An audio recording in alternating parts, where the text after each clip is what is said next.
এইদিকে দেখো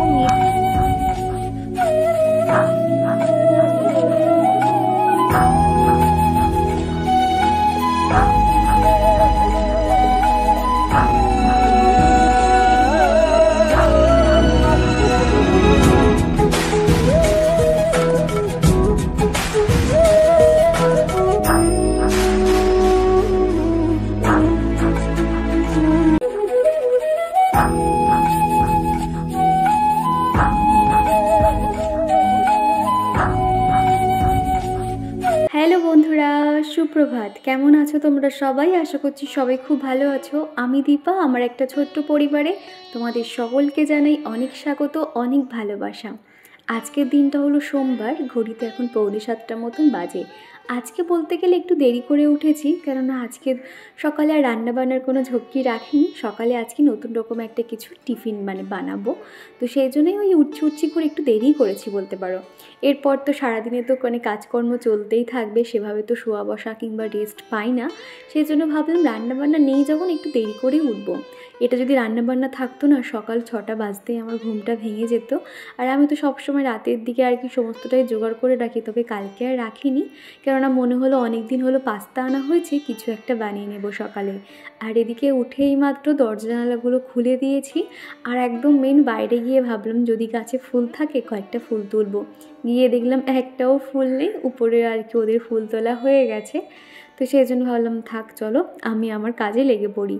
তো এখন এই যে ব্রাশ করে নিয়েছি, তারপরে মুখটা ফেস ওয়াশ দিয়ে ধুয়ে নিয়েছি। আর আমি না সবসময় সকালবেলা উঠেই এখন করে যে ড্রাই ফ্রুটগুলো যে আনা হয়েছিল, ওর মধ্যে কাজু কিশমিশ ছাড়াও কিন্তু আরও অনেক কিছু সিডস দেওয়া থাকতো, যার জন্য ওগুলো খেতে না আমার ভালো লাগতো না। যেমন ধরো চিয়ার সিডস ছিল, আরেকটা ওই ব্রাউন কালার, ওটাকে কি বলে জানি না, ওইগুলো না আমার খেতে একদমই ভালো লাগে না। তো যার জন্য ওগুলো এখন করে খাচ্ছি না। ওই যখন একটু মিল্কশেক বানাই তখন একটু আগের দিনকে ভিজিয়ে রাখি। এছাড়া সকালবেলা করে মান্থলি বাজারে এই খেজুরটা আনা হয়েছিল। মোটামুটি আমি অনেক রকম খেজুর খেয়েছি, তবে এটার টেস্ট একটু অন্যরকম বলতে পারো। একটা খেলেই না পেটটা ভরে যায়। তো প্রতিদিন সকালবেলা আমি খালি পেটে এই 2টো করে খেজুর খাই, এমনকি চিকুকেও খাওয়াই, ও বেশ খেতে পছন্দ করে। আর আজকে সকাল থেকে কি বলবো, সারা রাত ধরে কি বৃষ্টি তোমরা তো জানোই। আজকে যেহেতু সোমবার চারিদিকে আর কি বৃষ্টি কম বেশি সব জায়গায় হয়েছে, তবে আজকে সকাল থেকে এত বৃষ্টি, তার মধ্যে শুধু লোডশেডিং হচ্ছে, সব মিলিয়ে না আমার একদমই ভালো লাগছিল না। সকাল থেকে যদি বৃষ্টি দেখি, কেন জানি না আমার মনটা কেমন জানি খারাপ হয়ে যায়, কিছু ভালো লাগে না। কিন্তু ঝলমলে আকাশ থাকলে যেরকম পুরো এনার্জি নিয়ে সমস্ত কাজে লেগে পড়তে পারি, বৃষ্টি হলে সেরকম যেন এনার্জি পাই না, হচ্ছে এরকম করেই হয়ে যায়। তো যাই হোক, আজকে একটা নতুন রেসিপি ট্রাই করছি। এটা হলো হোয়াইট পাস্তা। আমি অনেকবার ভেবেছিলাম যে হোয়াইট পাস্তা কিভাবে বানাবো। আমি অনেকবার দেখেছিলাম, তবে এই ফার্স্ট টাইম বানিয়েছি। এত সুন্দর খেতে হয়েছে না কি বলবো। দেখলেই তো, ফার্স্টে পাস্তাটা সিদ্ধ করে নিয়েছিলাম, আর বাটার দিয়ে সমস্ত ভেজিটেবলগুলো ভেজে নিয়েছি। আমার ঘরে যা যা ভেজিটেবল ছিল তাই দিয়েছি। দিয়েছি বিনস, পেঁয়াজ, টমেটো আর ক্যাপসিকাম ছোট ছোট করে পিস করে নিয়েছিলাম, তারপর বাটার দিয়ে ভেজে তুলে রেখেছি। তারপর কড়াইয়ের মধ্যে আবার একটু বাটার দিয়েছি, আর সামান্য তার সঙ্গে একটু সাদা তেল মিক্সড করেছি, তা নাহলে না লেগে যাওয়ার সম্ভাবনা থাকে। আর বাটারটা যদি বেশি ধরে যায় তাহলে বাটারের সেই একটা যে ফ্লেভার অতটা আসে না। সাদা তেলটা দিলে কি হয়, ওর সঙ্গে মিক্সড হয়ে যায়। আর 1 চামচ মতন ময়দা দিয়েছি। তারপর অল্প অল্প দুধ দিয়ে ভালো করে দুধের সঙ্গে আর কি মিশিয়ে নিচ্ছিলাম। যত এই যে গ্রেভিটা ভালো একদম সুন্দর মাখা মাখা মতন হবে বলতে পারো, কোনো জায়গায় ডেলা ভাবটা থাকবে না, ততই কিন্তু আরও সুন্দর হয়। তবে পাস্তাটা না, এই যে দুধ পড়ছে, বাটার পড়ছে, বা এই যে এত রকম যে সবজি দেওয়া আছে না, আমি কিন্তু অল্প মতন পাস্তা নিয়েছিলাম, কিন্তু বিশ্বাস করো আমরা 3 জনে খেয়েও কিন্তু বেশি হয়েছিল। মনে হয় এইগুলো না বেশি খাওয়া যায় না, অল্প খেলেই কিন্তু পেটটা ভরে যায়। গরম গরম খেতে কিন্তু বেশি ভালো লাগছিল। আর আগের ভিডিওতে আমার একটা বন্ধু কমেন্ট করেছিল মানিকগঞ্জ থেকে, শাহিদুল ইসলাম নামে। সে আমাকে কমেন্ট করেছে তোমার ভিডিও খুব ভালো লেগেছে, প্রথমবার দেখলাম। তো থ্যাংক ইউ গো, এইভাবে পাশে থেকো। আর তুমি যে অত দূর থেকে আমার ভিডিওটা দেখছো, এই কথাটা ভেবেই আমার ভালো লাগছে। এইভাবে পাশে থেকো। তোমরা খেয়াল করে দেখবে আমার রান্নাঘরে ছোট্ট একটা ননস্টিক কড়াই আছে। সত্যি কথা বলতে কড়াইটা আমার ছোট তো খুব ভালো লাগে, টুকটাক ভাজাভুজি ডিম ভাজা করতে অনেকটাই ভালো লাগে। তো সেটাই আর কি রত্ন দিদিভাই কোনো একটা সময় খেয়াল করেছিল। দিদিভাই বলেছিল যে দীপা, তোমার ছোটো ননস্টিক কড়াইটার উপরে যে ননস্টিক লেভেলটা তো উঠে গেছে, ওটাকে তুমি বাদ দিও, কেননা ওটা শরীরের জন্য খারাপ। একদিক থেকে তুমি ঠিকই বলেছো, তবে ওই ননস্টিক কড়াইটা তো খুব বেশি দামের নয়, মোটামুটি আর কি, তো যার জন্য আর কি লেভেলটা খুব সহজে উঠে গেছে। তবে একটু দাম দিয়ে কিনলে হয়তো অত তাড়াতাড়ি উঠতো না। আর সত্যি কথা বলতে ওই কড়াইটা আমার খুব পছন্দের, তো সেই জন্য চাইলেও বাদ দিতে পারছি না, টুকটাক ভাজাভুজির কাজেই লাগাই। তবে তুমি যখন বলেছো আমি তোমার কথাটা শোনার চেষ্টা করব। তোমরা দেখলে আমি কিন্তু অনেকটা সময় নিয়ে বাটারটা আর ময়দাটা খুব ভালো করে কিন্তু মিক্সড করে নিয়েছিলাম। তার মধ্যে দিয়ে দিয়েছি মেয়োনিজ আর সাথে দিয়েছি চিজ। এই যে স্লাইস চিজগুলো কিন্তু আমাদের মোটামুটি আগের মাসে আনা হয়েছিল মান্থলি বাজারে। সব সময় ডিপ ফ্রিজের মধ্যে রেখে দিই। আর টুকটাক ওই স্যান্ডউইচ যেটা ওটা খাবার বানাতে তো লাগে, সেই জন্য এগুলোকে প্রত্যেক মাসে একটা করে আনিয়ে নেওয়া হয়। যার জন্য কিন্তু যে কোনো খাবারে একটুখানি এই চিজগুলো দিলে না টেস্টই বদলে যায়। তো আমি একটা গোটা স্লাইস পুরো দিয়ে দিয়েছি, তারপর খুব ভালো করে কিন্তু মিক্সড করে নিয়েছি। তারপর ওই ভাজা যে ভেজিটেবলগুলো ছিল সেগুলো সব দিয়ে দিয়েছি, তারপর পাস্তাটাও দিয়েছি। মোটামুটি একটু মাখা মাখা করেই বানিয়েছিলাম। আমাদেরটা মোটামুটি একটু এরকম শুকনো অবস্থায় তুলে নিয়েছিলাম। আর চিকুর বাবা যেহেতু লাঞ্চ বক্সে নিয়ে যাবে, সেই জন্য ওটা আরও একটু দুধ দিয়ে ফুটিয়ে আমি ওর লাঞ্চ বক্সে প্যাক করে দিয়ে দিয়েছিলাম। আর সবশেষে সামান্য একটু নুন কম কম মনে হচ্ছিল, সেই জন্য সামান্য নুন আর চিনি দিয়ে দিয়েছি। তোমরা যারা এই খাবারটা বানিয়েছো তোমরা তো জানবেই, আর যারা এই খাবারটা এখনও পর্যন্ত আমার মতন বানাওনি, একবার বানিয়ে দেখো, খেতে না দুর্দান্ত লাগে। একটুখানি খেলেই কিন্তু পেট ভরে যায়, দেখতেও কিন্তু ভীষণ লোভনীয় হয়। যেহেতু আমি আর চিকু এখন খাবো, সেই জন্য আমি এক সাইডে একটু চিলি ফ্লেক্স দিয়েছি, মানে ওই শুকনো লঙ্কা ভালো করে কড়াইতে এপিট ওপিট করে মচমচে করে নিয়ে উপর থেকে ছড়িয়ে দিয়েছি। দেখতে পাচ্ছ কতটা লোভনীয় হয়েছে। তো চলো খাওয়া দাওয়া করে তারপর দেখা করছি। আগের ভিডিওতে ব্লগিং উইথ মাহারোজ আইডি থেকে এক আপু বলেছিলে, দীপা তুমি খুব সুন্দর গুছিয়ে কথা বলতে পারো, তোমার ভিডিওটা ভালো লাগলো। তো থ্যাংক ইউ গো আপু। আর তারপরে বলি, আমি গুছিয়ে না খুব একটা কথা বলতে পারি না, যখন যেটা মনে হয় না সত্যি কথা বলতে আমি সবসময় ফটাফট বলে দিই, যে ভেবে চিনতে বলতে হয় আমার মধ্যে এটা আসে না। আর গুছিয়ে কথা বলতে আমি যেরকম নিজে থাকি বা সবার সঙ্গে যেভাবে কথা বলি, ঠিক সেইভাবে ভিডিওতেও তোমাদের সামনে মনে হয় যে তোমাদেরকে সামনে রেখে আমি কথা বলছি, সেইভাবে আমি ভয়েস ওভার করি। আর এটাই যে তোমরা এত পছন্দ করো, এত ভালোবাসা দাও, যেটা আমি আরও অনেক ইন্সপায়ার হই। আর আগের দিনে কিছু থালা বাসন ছিল, সেগুলো প্রত্যেকটা এখন জায়গায় রেখে দিচ্ছি। আর এই যে ছোট ছোট যে টিফিন বক্সটা দেখতে পাচ্ছ, এর মধ্যে যখন ওই লাঞ্চে কিছু খাবার দাবার দিই, বলতে গেলে ভাত তরকারি দিই, তখন এই টিফিন বক্সটা ব্যবহার করি। আর আজকে যেহেতু পাস্তা দিয়েছিলাম, সেই জন্য একটা যে বড় টিফিন বক্স ছিল সেটাই দিয়েছি। আর এই টিফিন বক্সগুলোকে মেজে দিয়েছিলাম আগের দিন রাতেই, সেগুলো এখন এই ব্যাগটার মধ্যে রেখে দিচ্ছি। আর এই সাইডটাতে সমস্ত ছোট ছোট স্পুনগুলো রাখি, কড়াই, সেগুলো আর কি রেখে দিয়েছি। আর আমার রান্নাঘরের স্পেস যেহেতু অনেকটাই কম, সেই জন্য কিছু জিনিসপত্র এরকম হ্যাঙ্গিং করে রাখতে হয়। প্রথমে তো খুব চিন্তায় পড়ে গেছিলাম কোথায় রাখবো না রাখবো, তারপর দেখলাম রান্নাঘরে যে টাইলস আছে সেখানে অলরেডি ডিল করা রয়েছে, সেখানে একটু শুধুমাত্র পেরেক দিয়েই আমি মোটামুটি কাজ চালিয়ে নিতে পারবো, অনেক কিছু আর কি হ্যাঙ্গিং করে রাখতে পারবো। তো সেখানে কয়েকটা জিনিসপত্র রেখে দিয়েছি। আর আজকে মোটামুটি এক বেলার মতন দুপুরে কিছু একটা বানিয়ে নেবো সবজি দিয়ে। আমি আর চিকু যখন খাই তখন কিন্তু আমাদের খাবার নিয়ে কোনো রকম টেনশন থাকে না। একটুখানি চিকুর মাছ আর থালায় একটু ডিম থাকলে ওর কোনো চিন্তা নেই, যতই সব রকম সবজি দিয়ে রান্না করো না কেন। চিন্তা হয় শুধু চিকুর পাপাকে নিয়ে, সে এই সমস্ত শাকসবজি তো খেতে চায় না। তো রাতে ভাবছি রুটি তরকারি কিছু বানিয়ে নেব, আর দুপুরে আমাদের জন্য সবজি করে নেব। আর আগের দিনকে না চিকুর পাপা কিন্তু এই বেডশিটটা পেতে দিয়েছিল, নর্মাল উপর থেকেই আর কি রেখেছিল। তবে না আমি সবসময় না চারিদিকে ফোল্ড করে, নিচের দিকে গুজে আমি বেডশিটটা পাততে পছন্দ করি। এতে কিন্তু বাচ্চারা যতই লাফালাফি করুক না কেন, বিছানার বেডশিট কিন্তু এদিক থেকে ওদিক হয় না। তো সেই জন্য আজকে এখন সকালবেলা ঠিকঠাক করে আর কি প্রত্যেকটা জায়গায় একটুখানি গুজে নিচ্ছি, তাহলে সামনের দিকে সরে আসবে না। আর বেডশিট না সবসময় সামনের দিকে একটু কম ঝোলাতে হয়, তা না হলে না দেখবি ব্যবহার করতে করতে ওঠানামা করতে করতে অলরেডি অনেকটা ঝুলে যায়। আর আগের ভিডিওতে মিনতি মল্লিক আইডি থেকে এক বন্ধু কমেন্ট করেছিলে, দীপা আমি তোমার ভিডিও 1 মাস ধরে দেখছি, তোমার ভিডিও আমার খুব ভালো লেগেছে, তোমার ডিজিটাল ভিডিও আর তোমার ভিডিওতে আমার নামটা নিও। এই যে তোমার নামটা বলে দিলাম, আর প্রথমবার তোমার কমেন্ট পেয়ে খুব ভালো লাগলো, এইভাবে পাশে থেকো।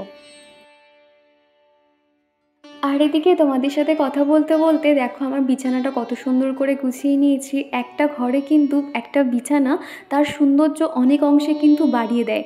আগে তো পর্দাগুলো লাগানো ছিল না, একটু ফাঁকা ফাঁকা লাগতো, তবে পর্দাগুলো লাগানোর পর থেকে ঘরের সৌন্দর্য কিন্তু আরও দ্বিগুণ বেড়ে গেছে। আর বিশেষ করে এই যে বেডশিটটা, এটা কিন্তু আমার ভীষণ পছন্দের বেডশিট। আমার কোনো একটা বন্ধু বলেছিলে যে দীপা তোমার দেখে আমি এই বেডশিটটা কিনেছি, আমারও ভীষণ ভালো এসছে, তুমি সম্ভবত পিঙ্ক কালার নিয়েছো মনে হয় বলেছিলে। তো আমার শুনে খুব ভালো লাগলো। সত্যি কথা বলতে আমিও এটা অনলাইন থেকে নিয়েছিলাম, ভীষণ স্যাটিসফাই, সেই জন্য তোমাদেরকেও বলেছিলাম। আর এখন তো অফারে তোমরা মোটামুটি এটা 250 টাকার মধ্যেও পেয়ে যেতে পারো। আমি তখন নতুন যখন উঠেছিল ভীষণ ট্রেন্ডিং ছিল, তখন ওই 300 350 সামথিং নিয়েছিল। এখন তোমরা 300-র মধ্যেই কিন্তু পেয়ে যেতে পারো। আর তারপরে কিন্তু টুকটাক আমার ডাস্টিংয়ের কাজ ছিল, তবে আজকে আর দেখালাম না। সব সময় একই রকম জিনিস আমারও দেখাতে ভালো লাগে না, আর আশা করছি তোমাদেরও অত ভালো লাগবে না, তোমরা বোরিং ফিল করতে পারো। সেই জন্য আমি ডাস্টিংয়ের কাজগুলো সেরে নিয়েছিলাম। তারপরে আমার বেডরুমটা তোমাদেরকে একটু ঘুরিয়ে দেখিয়ে দিলাম। আমাদের ঘরটা কিন্তু যতটা আমরা পরিষ্কার পরিচ্ছন্ন রাখবো ততটাই কিন্তু আমরা নিজেদের মধ্যে একটা পজিটিভ ভাইবস কাজ করবে, দেখবে তখন থেকে ফুল এনার্জি নিয়ে কাজে লেগে পড়তে পারবে। সত্যি কথা বলতে সকালে উঠে না আমার একদমই কাজ করতে ইচ্ছে করছিল না, রান্না বান্না তো দূরে থাক, কিন্তু বেলার দিক থেকে যেই একবার কাজে লেগে পড়লাম তখন কিন্তু ঠিক এনার্জি চলে এসেছে। আজকে একটা বড় কাজ থেকে এখন মুক্তি, সেটা হলো আমাকে ঠাকুর পুজো করতে হবে না। চিকুর বাবা সকালে স্নান করে ঠাকুর পুজো সেরেই গেছে। আর তা না হলে না, ওই ঠাকুর পুজো করার থাকলে সকালে স্নান করে নিতে হয়, তখন আমাকে বেলার দিকে মানে ওই বিকেলের দিকে আরও একবার স্নান করতে হয়। তা না হলে না, সত্যি কথা বলতে আমার ঠিক ভালো লাগে না, রান্নাঘরে কাজকর্ম করে না স্নান না করলে যেন শান্তি পাই না। তো সেই জন্য ওকে বলি যে তুমি ঠাকুর পুজোটা অন্তত দিয়ে যাও। বেশিরভাগ সময় ও দিয়ে যায়, তবে সোমবার আর বৃহস্পতিবার করে আমি একটু দেওয়ার চেষ্টা করি, কেননা এই দিনগুলোতে একটু বেশি সময় নিয়ে ভগবানের পূজা অর্চনা আমি একটু করতে পছন্দ করি, সেই কারণে আর কি।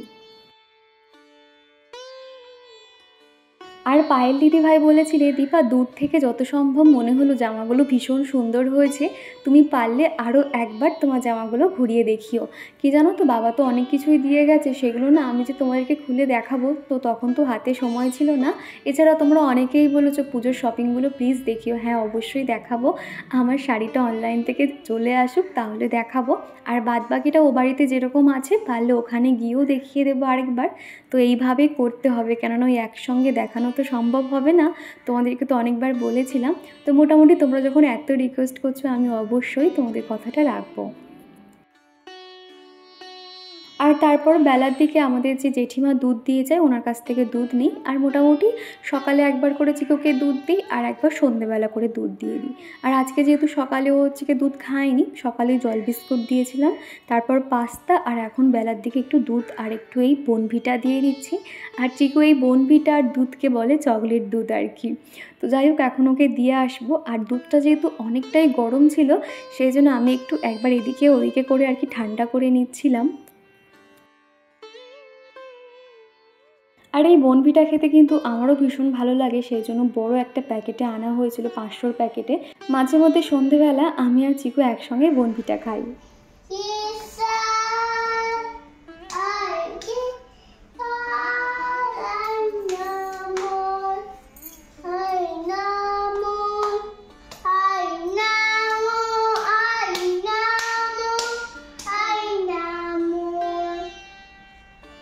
নমো করো, ঠাকুর আমাকে ভালো রেখো, সুস্থ রেখো।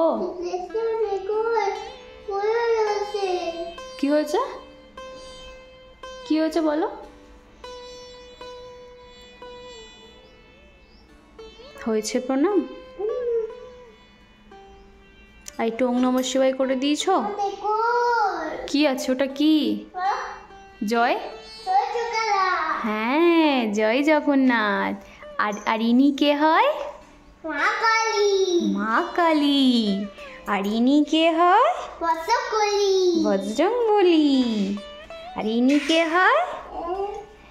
রাধা। রাধে রাধা রাধা রাধা কৃষ্ণ। ঠাকুরকে বলে দাও ঠাকুর ভালো রেখো, সুস্থ রেখো।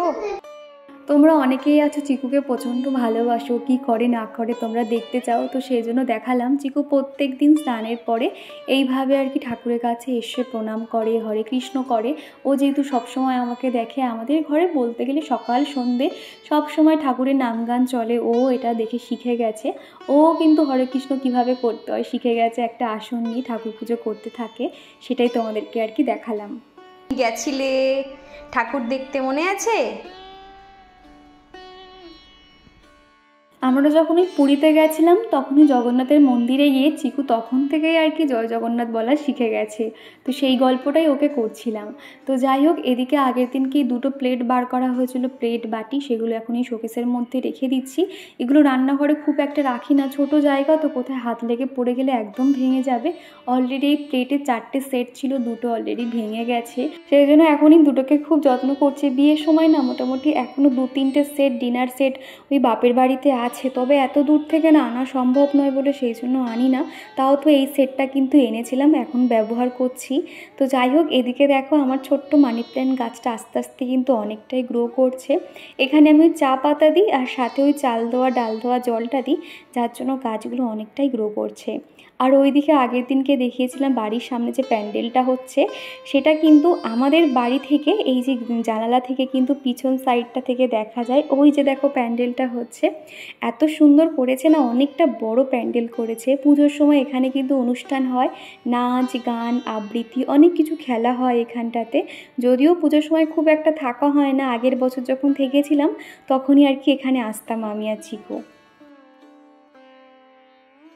আর আজকে সকালবেলা না, আজকে রান্নাঘরটা এই যে সেলফটা খুব ভালো করে স্কচ ব্রাইট দিয়ে ঘষে ঘষে পরিষ্কার করেছিলাম। আর এই সাইডে দেখতে আমি তেলের জার এবং লবণের যে জারটা রাখতাম, সেই জায়গাটা না একটু জল পড়ে পড়ে কেমন একটা সেই শ্যাওলা শ্যাওলা ভাব মতন হয়ে গেছিলো, সেই জন্য খুব ভালো করে পরিষ্কার করেছি। আর এখন এই তো সন্ধেবেলা একটুখানি প্লেটগুলোকে, শুকিয়ে গেছে সমস্তটাই আর কি, এই প্লেটের মধ্যে রাখলে কি হয়, দেখতেও ভালো লাগে আর মোছামুছি করতেও সুবিধা হয়। শুধু ট্রেগুলোকে সরিয়ে জায়গাটা কিন্তু মুছে নেওয়া যায়। এর উপরে একটু টিস্যু পেপার দিয়ে রাখছি, যেহেতু এখানে অয়েল কন্টেনারগুলো রাখি, সেগুলোতে তেল একটু চিয়ে চিয়ে পড়লেও পড়তে পারে, যার জন্য আর কি। তবে এটাতে কিন্তু খুব একটা তেল পড়ে না বললেই চলে, তাও টিস্যু পেপার দিয়ে রাখছি। আর তোমাদেরকে বলেছিলাম এই জায়গাটাতে রান্নাঘরে রাখার জন্য কিছু একটা র্যাক আমি অর্ডার করেছি, সেটাও আসবে কিছু দিনের মধ্যে। তখন তাহলে আরও সুন্দর করে গুছিয়ে রাখবো, দেখতেও তাহলে বেশি ভালো লাগবে। আর এই যে সিরামিকের পটটা না, আমাদের বাড়ির সামনে যে মেলাটা হচ্ছে, এত সুন্দর সুন্দর আর এত রকম কালারের সেখানে পাওয়া যায়, তবে প্রত্যেকটা কিন্তু 100-150 টাকা দাম আর কি। তো এখনও পর্যন্ত মেলাটা হচ্ছে, এর মধ্যে যদি যাই একটা নতুন একটা কালার নিয়ে আসবো, যেহেতু নীল কালার অলরেডি রয়েছে। এই যে সন্ধেবেলা মুড়ি নিয়ে বসেছি, মশলা মুড়ি মতন বানিয়েছি, চানাচুর বাদাম শসা টমেটো কাঁচা লঙ্কা ধনে পাতা। কি খাচ্ছ? লঙ্কা খাচ্ছ? ও পেঁয়াজটাকে না লঙ্কা মনে করে। লঙ্কা লঙ্কা খেলে তুমি থাকবে, এইটাকে লঙ্কা বলে না। এটা আমার জন্য, তোমার জন্য তো এই চামচটা আনলাম, এই চামচ দিয়ে খাও, না তো ঝাল লেগে যাবে। ঠিক আছে? ঝাল লেগেছে? ঠিক আছে, আস্তে আস্তে করে খাও। তুমি বা লঙ্কা খাচ্ছ কেন? অনিয়ন খেলেই ঝাল লাগবে।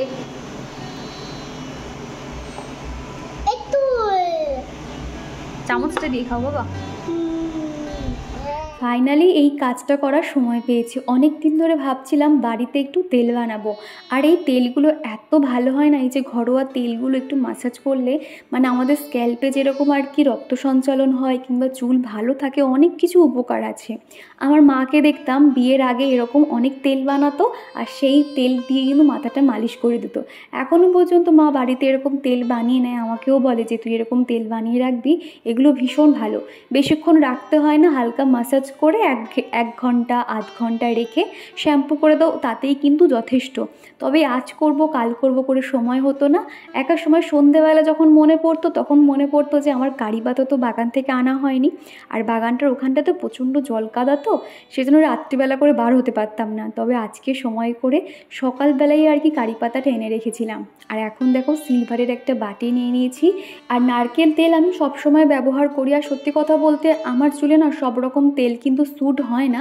আমি বিয়ের আগে থেকেই শুধুমাত্র নারকেল তেল ব্যবহার করতাম, আর হ্যাঁ ওই অশ্বিনী হেয়ার অয়েলটা ইউজ করতাম।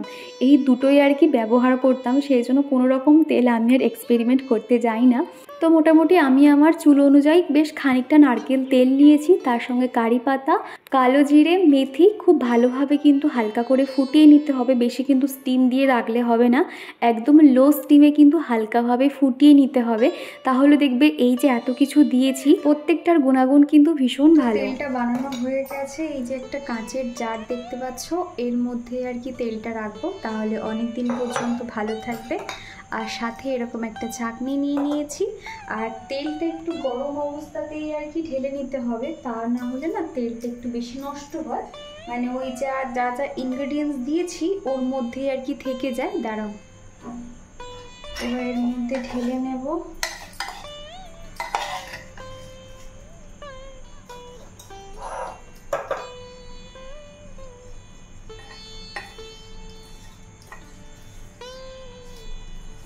এমনিতেও পুজোর আর এই কয়েকটা দিন বাকি। পুজোর সময় যেহেতু আমরা সবসময় চুলে শ্যাম্পু দিয়ে রাখি, সেই জন্য বলে হাতে তো মাত্র কয়েকটা দিন বাকি, 1 সপ্তাহ বলতে পারো।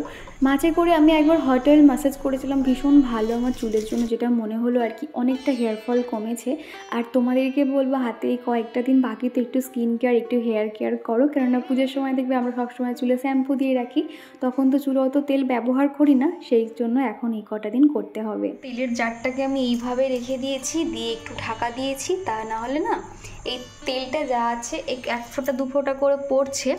আর এখন হচ্ছে যে আমার ফোনে চার্জ নেই বলে আমি ফ্ল্যাশটা জ্বালতে পারছি না। মোটামুটি অল্প করেই বানিয়েছি। মোটামুটি আমি 1 মাসের জন্য বানিয়ে নিয়েছি। 1 মাস তাও যাবে না, মানে সমস্ত ভালো করে ম্যাসাজ করে দেখছো 1-2 ফোঁটা করে পড়ছে। মোটামুটি আমার 2-3 সপ্তাহ খুব ভালোভাবে হয়ে যাবে। সকালবেলা যখন আমি মাথায় অ্যাপ্লাই করব তখন আরও একবার তোমাদেরকে দেখিয়ে দেবো। আর এইদিকে দেখো মেথি, আর আমরা যে চাল সবসময় আর কি ভাত খাই যে চালের, তো সেই চাল আর মেথি সারা রাত ভিজিয়ে রাখবো। তো এটা কি কাজে ব্যবহার করছি পরের ভিডিওতে অবশ্যই দেখাবো। তো ওভারনাইট এটা রাখতে হবে। তো এই চলো চাপা দিয়ে রাখলাম। আর আজকে কোনো রকম আর নাইট ক্রিম দেবো না, নিভিয়ার এই যে ময়শ্চারাইজারটা আছে সেটা দিয়ে মুখটা খুব ভালো করে ম্যাসাজ করে নিচ্ছি। ডেইলি কিন্তু একটু ফেশিয়াল ম্যাসাজটা করতে পারলে কি হয়, আমাদের স্কিন খুব ভালো থাকে। এছাড়া সুন্দর করে ম্যাসাজ করতে পারলে কি হয়, আমাদের স্কিনে কিন্তু খুব ভালো রক্ত সঞ্চালন হয়, এবং কোনো রকম দাগ থাকলে কিন্তু সেই দাগগুলো আস্তে আস্তে কমে যায়।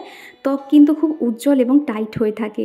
আমি প্রায় সময় কিন্তু ছোটো যে চামচগুলো হয়, স্পুনগুলো, সেগুলো দিয়ে কিন্তু ম্যাসাজ করে থাকি। আজকে খুব অল্পভাবে হাত দিয়ে তোমাদেরকে দেখালাম। তোমরা যদি দেখতে চাও অবশ্যই কমেন্ট করো, আমি পরে কোনো একটা ভিডিওতে অবশ্যই দেখিয়ে দেবো। দেখো এই যে ঠোঁটের পাশে যে স্মাইল লাইনটা আছে সেই জায়গাটাও কিন্তু একটু টান টান করে ম্যাসাজ করতে হবে, তাহলে দেখবে স্কিনগুলো না যে নিচের দিকে ঝুলে যায়, মাংস বেড়ে যায়, এগুলো কিন্তু হবে না। তোমরা চাইলে কিন্তু নারকেল তেল কিংবা ভিটামিন ই যে অয়েল পাওয়া যায় যে ট্যাবলেটের মতন দেখতে, সেগুলো দিয়েও কিন্তু মুখটা খুব ভালো করে ম্যাসাজ করতে পারো। সপ্তাহে অন্তত 1 থেকে 2 দিন এইভাবে একটু ফেশিয়াল ম্যাসাজ করতে পারলে কি হয়, আমাদের স্কিনটা অনেকটাই ভালো থাকবে। দেখবে এক সময় মনে হয় স্কিনে যাই অ্যাপ্লাই করছি না কেন, স্কিনে কোনো রকম গ্লো নেই। তো তাদেরকে বলবো একটু এইভাবে একটু অয়েল ম্যাসাজ করে দেখো, স্কিনে যে ভিতরে যে একটা গ্লো ভাব থাকে না, সেটা কিন্তু উপরে চলে আসে। তখন দেখবে অল টাইম তোমার স্কিন কিন্তু গ্লো করবে। এছাড়া তুমি তো প্রতিদিন সকাল থেকে রাত পর্যন্ত স্কিন কেয়ার করছো, তাহলেই কিন্তু যথেষ্ট। আর চিকু এদিকে যেই দেখেছে আমি একটু ক্রিম মাখছি, ওকেও তেমনি দিতে হবে। তো তারপরে কিন্তু আমি চুল বেঁধে নিয়েছি। আমি প্রতিদিনই মানে চেষ্টা করি চুলটা বাঁধার, এক সময় স্কিপ হয়ে যায়। তো দেখো আমি বিনুনি করে নিয়েছি, আর পিছনের দিকে চুলগুলো অনেকটাই ছোট, তো সেই জন্য আর কি বেরিয়ে যাচ্ছিল। আর আমি রাতে করে একটু কাজল পরে নিই, আমার কাজল পরতে ভালো লাগে। সকালে যদি অল্প অল্প যে কাজলটা থাকে বা একটুখানি সব জায়গায় স্প্রেড হয়ে যায়, সেটা যেন বেশি ভালো লাগে। আর দেখবে সারাদিন কিন্তু আমরা মুখের যত্ন করলেও হাতের তো সেভাবে যত্ন করা হয় না, হাতে তো সারাক্ষণ জল ফল লেগেই থাকে। সেই জন্য চেষ্টা করি রাতে শুতে যাওয়ার আগে অন্তত হাতে কোনো একটা ময়শ্চারাইজার কিংবা কোনো সুন্দর একটা ক্রিম হাতে অ্যাপ্লাই করে নিই। আর হাতের নেল পলিশগুলো উঠে গেছে জানি, দেখতে খুবই খারাপ লাগছে, একটু অ্যাভয়েড করো। আর পিঠটা কিন্তু স্কিপ করলে হবে না, পিঠেরও কিন্তু যত্ন করতে হবে। তো চলো বন্ধুরা, আজকের ভিডিওটা এই পর্যন্ত। ভিডিওটা ভালো লাগলে একটা লাইক করে দিও। আবারও তোমাদের সঙ্গে দেখা হবে পরের কোনো একটা ভিডিওতে। টাটা।